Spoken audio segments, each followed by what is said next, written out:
कारक वे शब्द हैं, शब्द कारक वे शब्द है जिसके द्वारा संज्ञा या सर्वनाम का क्रिया के साथ संबंध स्पष्ट होता है, उसे कारक कहते हैं, है ना। संज्ञा और सर्वनाम का क्रिया के साथ संबंध होता है, अगर उसे ही कारक कहते हैं।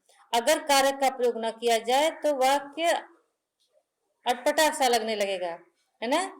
एक शब्द को दूसरे शब्द से जोड़ने के लिए कारक का प्रयोग किया जाता है।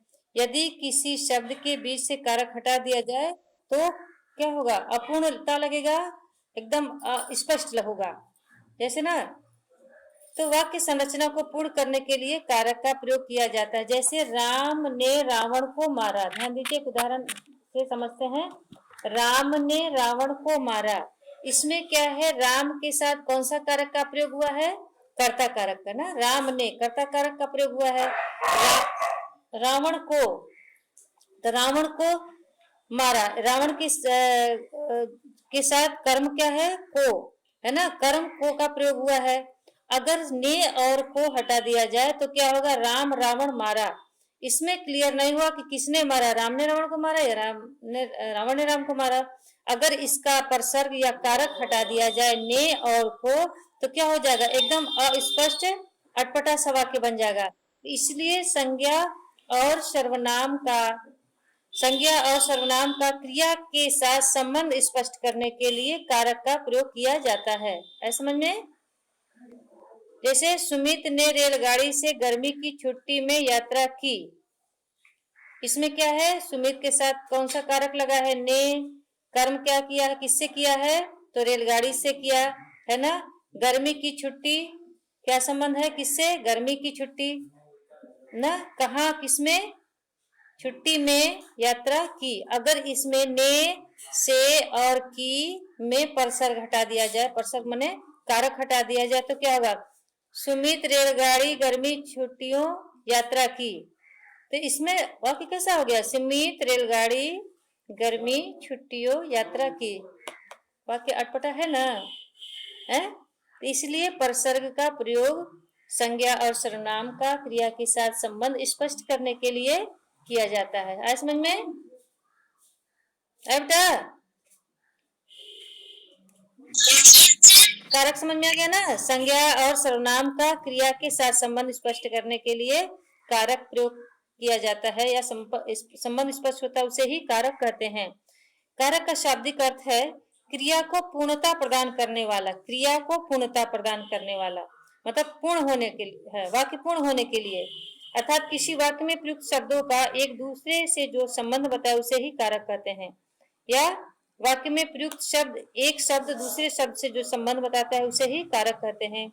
संज्ञा, सर्वनाम तथा विशेषण रूप से क्रिया के जिस रूप से वाक्य के अन्य शब्दों के साथ संबंध स्थापित होता है या किया जाता है, उसी रूप को कारक कहा जाता है। तो अब एक चीज जान लीजिए, कारक क्या होता है। संज्ञा या सर्वनाम का, संज्ञा और सर्वनाम का क्रिया के साथ संबंध स्पष्ट करने के लिए कारक का प्रयोग करते हैं, या संबंध स्पष्ट होता है उसे ही कारक कहते हैं। समझ में आ गया कारक, उदाहरण बताया है। दूसरा चीज है कारक के भेद। हिंदी में कारक के कितने भेद हैं, कितने भेद हैं, 8, है ना। कितने हैं, 8 हैं। हाँ, हिंदी में कारक के 8 भेद हैं। सबसे पहले क्या हो गया, कर्ता कारक, है ना। कर्ता कारक क्या है, ध्यान दीजिए, किसी वाक्य में कार्य करने वाले को कर्ता कारक कहते हैं। वाक्य में कार्य करने वाले को कर्ता कारक कहते हैं। कर्ता का मतलब है काम को करने वाला, मतलब जिसके द्वारा काम हो रहा हो उसे कर्ता कारक कहते हैं। कर्ता कारक का चिन्ह है या परसर्ग चिन्ह क्या है, क्या है, कर्ता कारक का चिन्ह क्या है, ने। गुड, बहुत अच्छा। जैसे राम ने क्रिकेट खेला, राम ने पुस्तक पढ़ा। दूसरा क्या है, कर्म कारक। कर्म कारक क्या होता है, ध्यान दीजिए, वाक्य में कर्ता का प्रभाव जिस पर सबसे अधिक पड़ता है उसे कर्म कहते हैं। कर्म कारक का परसर्ग है को, है ना, कर्ता का प्रभाव। जैसे कर्ता क्या है, उदाहरण है कृष्ण ने कंस को मारा, तो यहाँ कर्ता क्या है, कृष्ण, है ना। कृष्ण ने, कर्ता क्या है, कृष्ण। कृष्ण ने कौन सा काम किया, किस पर प्रभाव ज्यादा पड़ा, तो को, कंस को, है ना, तो यहाँ कर्म कारक हो गया। तीसरा क्या है, करण कारक।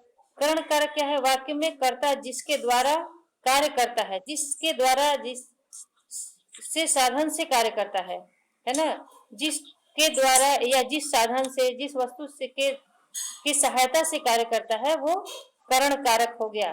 ठीक है, वाक्य में कर्ता जिसके द्वारा या जिस वस्तु की सहायता से कार्य करता है उसे करण कारक कहते हैं। जैसे उदाहरण है, आज राधिका अपनी कार से स्कूल आई है, तो साधन क्या है, किससे आई है, कार से, है ना, किस साधन से आई है, कार से, तो से या वह कलम से लिखता है, या कलम से, वह कलम से लिखता है, तो यहाँ किस साधन से कार्य कर रहा है, कलम से, तो ये करण कारक हो गया। ठीक है, चौथा क्या है, संप्रदान कारक। कर्ता जिसके लिए कार्य करे, जिसके लिए कार्य करता है उसे संप्रदान कारक कहते हैं। इसका चिन्ह है क्या, के लिए, इसका चिन्ह है के लिए और से। जैसे क्या है, माँ ने बच्चे के लिए दूध लाई, ठीक है, माँ ने बच्चों के लिए दूध लाई, यहाँ किसके लिए कार्य हो रहा है, जिसके लिए, बच्चे के लिए कार्य हो रहा है, तो इसका कारक चिन्ह क्या है, के लिए या से, दोनों है। ठीक है, पांचवा क्या है, अपादान कारक। अपादान कारक क्या है, जिसमें कर्ता का किसी वस्तु से अलग होना पाया जाता है, उसे अपादान कारक कहते हैं। कर्ता का किसी वस्तु से अलग होना, देखो से और से, इसमें अपादान कारक में भी है और से का प्रयोग करण कारक में भी है ना, तो दोनों में क्या अंतर है कि करण कारक का से साधन के लिए ना, जिससे कार्य हो रहा है, जिस साधन के द्वारा हो रहा है वो से है, और अपादान कारक का से क्या है, अलग होने के अर्थ में होता है। जैसे पेड़ से पत्ते गिरते हैं, है ना, वह मीरा ने पेंसिल बॉक्स से पेंसिल निकाली, मीरा ने पेंसिल बॉक्स से पेंसिल निकाली, मतलब अलग हो गया। यहाँ क्या होता है, अपादान कारक अलग होने के अर्थ में होता है ना, जिससे, जिसमें कर्ता का किसी वस्तु से अलग होना पाया जाता है, वहां अपादान कारक होता है। समझ में आया, अपादान कारक और करण कारक में अंतर आया। दोनों का चिन्ह से है, लेकिन इसका से साधन का के द्वारा प्रयोग होता है, साधन के लिए प्रयोग होता है, और इसका से अलग होने के लिए होता है। छठा क्या है, संबंध कारक। जिन शब्दों द्वारा किसी व्यक्ति या वस्तु का किसी दूसरे व्यक्ति या वस्तु से संबंध स्थापित हो, उसे संबंध कारक कहते हैं। संबंध स्थापित, जैसे राम का भाई है ना, राम की बहन, इसका परसक चिन्ह क्या है, का, की, के, रारी, रे और नानी ने, है ना।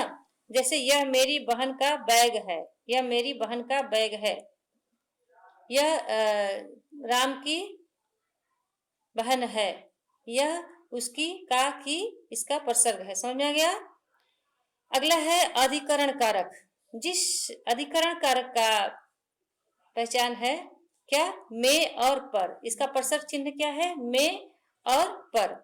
जिस संज्ञा रूप से कार्य के आधार, आधार इस पर टिका हो, आधार, स्थान या समय का पता चलता है, उसे अधिकरण का कारक कहते हैं। इसका कारक चिन्ह क्या है, में और पर। चिड़िया घोंसले में है ना, बंदर पेड़ पर है, आधार क्या है, पेड़ पर है। पुस्तक टेबल पर है ना, पुस्तक टेबल पर है, तो इसमें क्या है, आधार का पता चलता है, वो अधिकरण कारक है। आधार, स्थान और समय का पता चलता है, वो अधिकरण कारक है। इसका चिन्ह है में और पर। अगला है आठवां क्या, संबोधन।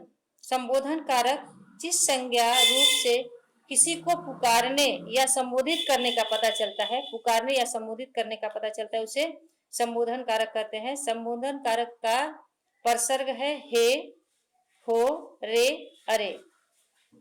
जैसे हे छात्रों पीटी के लिए तैयार हो जाओ, छात्रों पीटी के लिए तैयार हो जाओ, ये क्या है, संबोधन कारक है। जिस संज्ञा रूप से किसी को पुकारने या संबोधित करने का पता चले, उसे संबोधन कारक कहते हैं। बच्चों तो ये हो गया कारक, आठों कारक समझ में आ गया। तो इसके